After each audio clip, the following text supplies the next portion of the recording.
oh, I want to get better at tango. I want to dance the next milonga. I want to dance the next practica. And sometimes you're just running on fumes and you don't even know it. You could be inspired, but you might be just running yourself into the ground. All right, welcome back for another episode of Left Foot, Right Foot. And today we're going to talk about tango plateaus. And what I mean is when you reach that point where you're working, you're throwing everything, you're doing more workshops, more classes, but you just can't seem to get better. What do you do? Well, I take a break, honestly. When I hit a plateau, most of the time, I think that's a good resting point or to reflect, to try to soak in all the things that you've learned. A lot of people take workshops, and sometimes you just need a couple weeks to kind of just hash things out. That doesn't mean take a break from dancing, but maybe take a break from lessons, taking a break from taking private work, like private workshops or these kinds of things.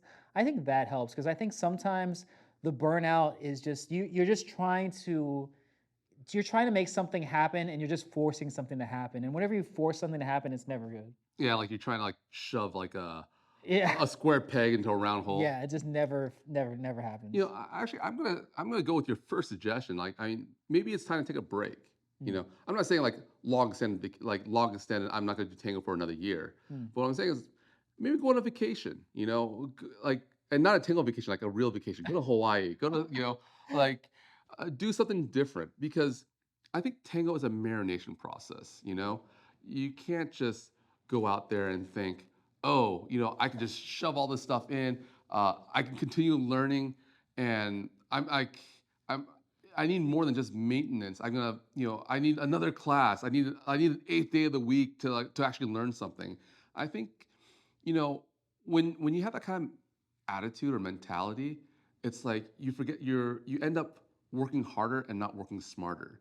And going back to both of how we feel is, it definitely is a marination process, and sometimes your body needs time to kind of analyze what's going on subconsciously or consciously or whatever. And then one day you might wake up and just go, "Oh, I'm moving differently. I don't know how I did it." Yeah, you take a break. You know that reminds me of, you ever watch the movie Searching for Bobby Fischer? It's a Long time chess ago. movie. Long It's time ago. really good. I highly recommend it. It's an older movie now, but it's about this young chess prodigy, and he gets pressured by his dad eventually to keep winning and winning. And on the day of the last tournament, they go on a fishing trip. They like all the kids are going like, "Oh, what did you do to prepare or like plan for the championship?" He's like, "We went fishing." And it made so much sense because it cleared his mind. He was able to relax. He had to stop thinking about chess being like the most important thing, and it gave him the necessary clear-headedness to focus on, now it's chess time and I can have fun and there are other things outside of chess. I feel like same thing applies here in tango. Sometimes we get so bogged down that, oh, I want to get better at tango. I want to dance the next milonga. I want to dance the next practica. And sometimes you're just running on fumes and you don't even know it. Sometimes you are burnt out and it's hard to tell the signs because you're trying to make it happen so much. And that's happened to me many times in tango, especially for training for a competition or trying to uh, master some sequence that one of the visiting teachers tried to give in a workshop. Many things. Yeah, yeah. And I'm gonna say something blasphemous. You might actually just need some sleep. Says the person who actually often needs more sleep. I know, but no, but here's the thing. It's, you might just actually need sleep It's because true. you could be slogging away, and if you're not getting your like 6, 8 hours a day, and maybe you're pushing down to 4, like how is your body recovering? How is your mind recovering? You know, so sometimes you need that staycation to like just kind of ease things in, maybe organize your life a little more, do some spring cleaning, whatever, and then come back to it if you want to, because maybe you might just need a extended break. Yeah, you don't know. Hmm. It's kind of, isn't it similar though that we talked about the tango hangover Hmm. after a marathon? Yeah. How is it similar in that scenario? Um, it's kind of hard to say because like I think the tango hangover is more of like you had such a high and you don't know how to get it again. You're like You know? chasing the dragon. Yeah, Like, I need it. yeah. It's like that like habitual drug. You're like, oh, and like every day, like it becomes less and less effective because your body's used to it. Right. I think that the Plateau. the plateau is just kind of like, when you're lifting weights and you're like, you just can't break like the 3 plate mark. You're Yeah. like, is this my limit? Is this my limit? Is this how far I go? And Mhm. I can't get any better. I think so. In a sense, like the results are the same, but it's different. I think speaking from firsthand experience, I know a lot of my friends who used to tango dance a lot, and they were really highly acclaimed leaders. And I feel like they plateaued and then just kind of just quit Yeah. the dance because I felt like I think when you get to a certain point, you're like, okay, I go to the milonga, I dance with who I want to dance with. I'm pretty musical. I enjoy dancing to many different orchestras. I don't get rejected. People respect my dance. People want to dance with me. And then, isn't that like a plateau? Like, where do you go from there? It is. Well, I think that's not necessarily a plateau. That's more of like you chose to stop. You know, Mm, like when I was organizing, I kind of chose to stop. I kind of stopped taking classes because I was focusing on organizing. mhm. I chose to stop. I stopped competing because I'm like, yeah, I'm not really getting anywhere. I chose to stop. But in a sense, choosing to stop was also a good thing for me because it gave me the time to like just relax, think about things, and then find inspiration again. And as much as everyone hated COVID, I think COVID actually did me some good. Really? Yeah, because I was away from tango, and I started looking for inspiration. Like I started doing things that I wouldn't even think about doing, like taking online music classes. Mm. Uh, and funny enough, actually, the sad part is I think the best thing that happened to me for my tango was my injury, Yeah. I think because we talked about that earlier. yeah, Maybe the because it gave me the drive, it gave me the inspiration. Like I want to get back into this. I want to do this, and it gave me the drive to go back and actually take beginners classes, really take beginners classes. Not just like, oh yeah, I'm here to support everyone else. But really like, what am I trying to learn here? What am I trying to do here? Um, and I think going away for a bit, whether it be hitting the pause button for like a week, 2 weeks, 1 year, whatever, find something else to do. What it really does is that it gives you the time to go, am I inspired enough to start over? And I think that might be the best ticket for the plateau. I think that what you brought up was interesting is the intersectionality of other things. I remember I started going to the gym more, started to play basketball again because I took a long time. I refused to play basketball for many years because I didn't want to injure my ankle and then I couldn't dance tango. And so I just refused. I don't want to play basketball. But then I picked up basketball again and I started realizing, wow, like changing my weight, feeling the ground, how the cadence is while bouncing the ball. It had so many similarities to tango, and I actually learned a lot of the things that I was thinking about in my tango dancing from basketball, Mhm. which is it seems very non-connective, right? Yeah. Very different, but actually Well, pretty in similar. a sense, like I think movement is movement. Like weight transfer is weight transfer, and how you do it, like the applications of it. That's why when we talk about like you see those kung fu movies, they're always like kung fu is in everything. You sweep the floor with kung fu, you put on your clothes with kung fu, and just like even like the Karate Kid, like the wax on, wax off. It's Yeah. like you're doing household chores and you're learning karate at the same time. I think in a sense maybe getting away from the malanga and allow your body to use tango in your everyday life is something.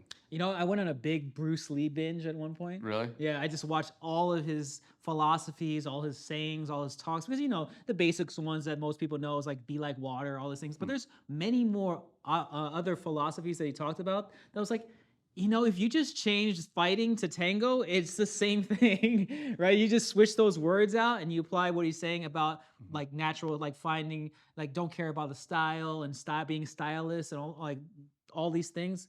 It makes sense towards dancing as well. Well, he was Bec- a cha-cha king for a bit, and He was, yeah, he won tournaments and yeah, everything, so, or competitions. So yeah. He would definitely be a good tango dancer yeah, yeah. Well, I mean, for sure.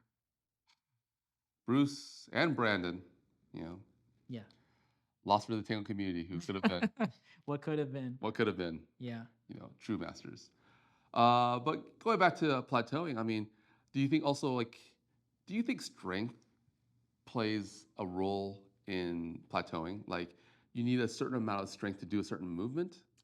I think endurance matters. I think not Endurance. strength. I think endurance is super important. I think once you build up the stamina and your endurance, I feel like then you have you're able to be more present for a longer time. You're able to withstand the maybe cardio things that happen if you're dancing for long periods of time. I think yeah, endurance. Mm. You know, for me, I think it's flexibility.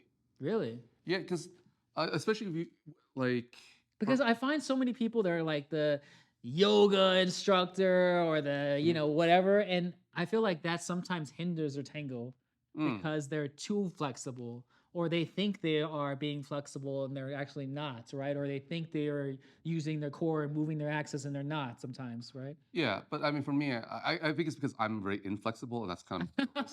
No, I got a tight hips, man. I mean, Yeah, I mean, you have tight hamstrings and you know, but I think flexibility is a thing because, especially now that I'm doing stage, there are certain things I need to be flexible to actually do. Like I've always like one of the reasons that I avoid the cross, like the men's cross, a lot, yeah. is just because like I have really tight hips, and I can't. It's hard. It's hard for me to cross and find that balance. But is it flexibility or is it your own awareness of certain things in your body? Maybe there are certain muscles that you haven't really activated or you're kind of like they've been dormant for so long that you don't use them as much as you think. Well, I think it's a I think that's a possibility, Yeah. but I notice that like the more I work on opening my hips, the easier things start to get for me. Hmm. So maybe it's a little bit of both. I mean, but going back to plateauing, I think working on the body. I don't think flexibility would hinder you. I mean, I think what might hinder a lot of people who are in yoga per se Mhm. is not necessarily their flexibility or whatever. I think it's not I think it's their ego, you know, kind of Yeah. like I'm a yoga master. I understand movement. I understand sensitivity. Yeah. You know, Yeah. and granted, like they might be right, Yeah. but it's kind of like saying just because I know kung fu, does that mean I know tango? Like You know, a lot of people when I first started tango, they are like, "Do you do karate or some kind of martial arts?" yeah, You know how many times I got that? yeah, A lot. yeah. I don't know if it's because I'm Asian or, but it was literally like, yeah, that was one of their first questions. Well, I think a lot of people will put this correlation because there's a lot of martial artists who do join tango, Mm, or a lot of tango dancers who just happen to be martial artists. I don't know, it's correlation, whatever. mm. But I think what happens is that people just go, oh, they understand movement so well, and they lead so well, or they Yeah. follow so well, It and must be because of something else. yeah, and maybe that is the case, right? Mm. But I think, but what I'm trying to, the main point I want to drive home is just because you're a master of something else doesn't make you a master of this, Sure. right? And I think many people will go, oh, I'm a master of yoga, so therefore I'm a natural intermediate or advanced or whatever Right. of tango. And maybe that may be the case for martial arts too. Someone might just go, I'm a 10th dan in karate. I know how to move, Yeah. therefore, and I know how to move weight, so therefore I know how to move my partners and everything. And if you take that and don't kind of go, I'm a beginner in tango. You can speed along faster, but you have to start with that mindset of I'm a beginner at this, Mm. and then move along. Yeah. But There's no shortcuts in tango, unfortunately. yeah, As much as we would love to say that there are, there really isn't, yeah. honestly. But that's my answer with yoga. It's not the lack of that they're overly flexible or whatnot. Mm. I think it's this mindset that, oh, I know my body, therefore I'm a master of tango without being a master of tango. It's the ego that keeps you from learning, that keeps you from growing.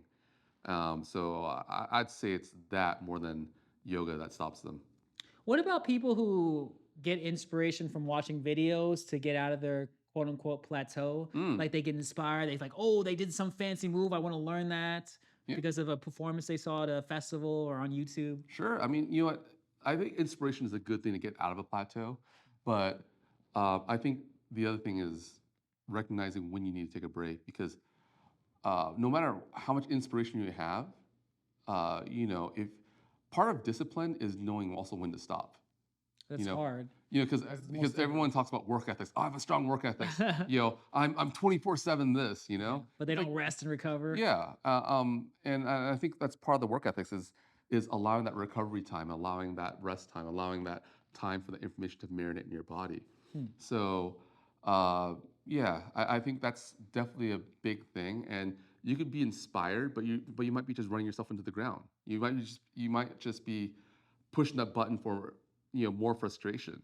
So it's a possibility that it could inspire you and push you somewhere, but also it could be a double-edged sword. You could be just doing things and muscling through it, and But sometimes you have to power through a plateau to build a higher plateau, yeah, right? that's true. Sometimes Yeah. that's the case, but I mean, I guess what it comes back down to is you have to I mean, I'll power through stuff, Mhm.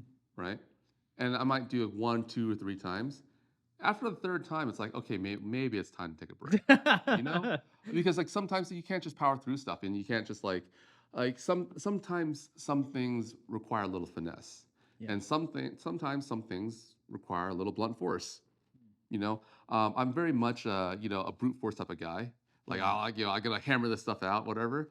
But I guess the older I get, the more I realize like like this is a marination process. Like you can't you can't speed up barbecue. Fire only heats up so much. You know. Oh, I will say that tango plateaus are very common. So if you're out there and you're like, oh, I feel frustrated, I'm stuck where I'm at, trust me, that is very common. And you will be surprised that one day you will just have some epiphany, some light bulb will go off in your head, and all of a sudden you will be like, wait, I feel like I'm doing the thing that I was trying to do like a year ago. And out of nowhere, and that's the crazy thing about tango, as these light bulbs are very unpredictable and very fulfilling when they do happen, but also very frustrating when they don't come, because it's just weird. It's like, wait, how come like it was that simple? Why couldn't I just do that for like 10 years? But that's yeah. I mean, like I've hit that also, and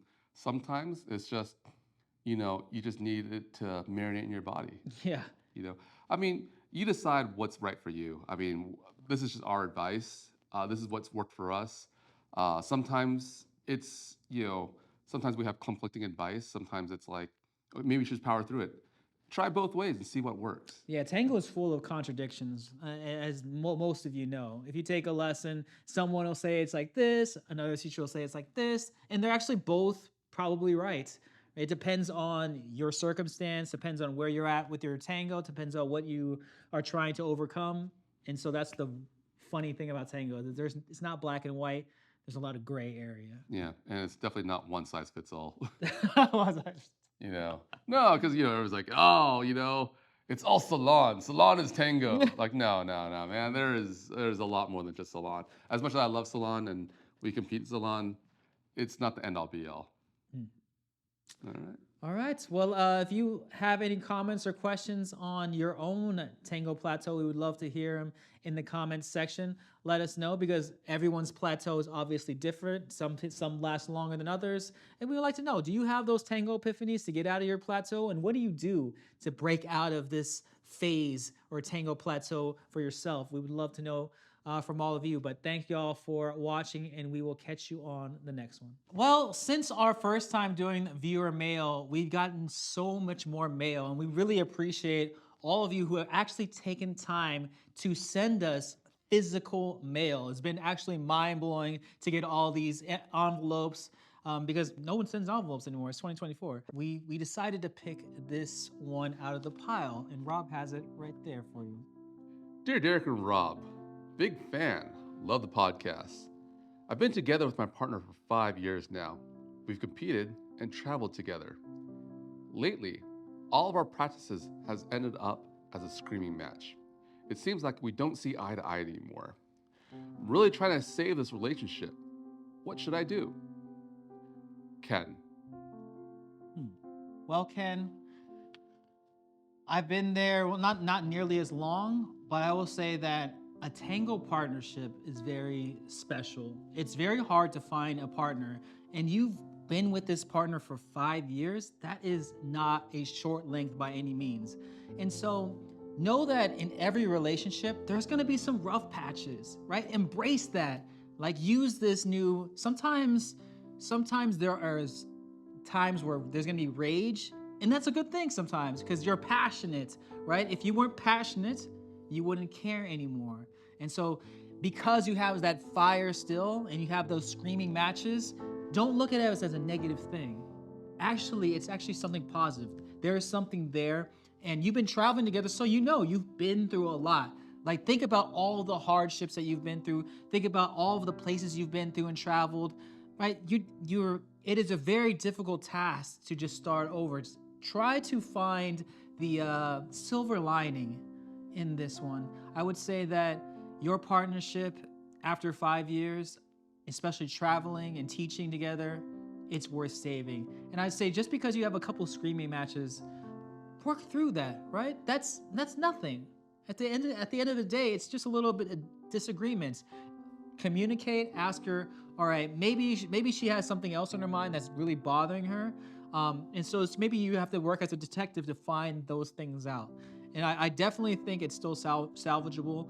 And Ken, I'll be rooting for you. Keep us updated. Ah, Ken. Well, I don't know what her name is, but sometimes Barbie just doesn't pan out. You know? So I mean, here's the thing. You know, sometimes you gotta walk. Sometimes you gotta walk away for them to realize how special you are, right? And I'm not saying go nuclear and push the launch codes, but I am gonna say sometimes you need to walk away and find out, is it worth it? Because sometimes the juice isn't worth the squeeze.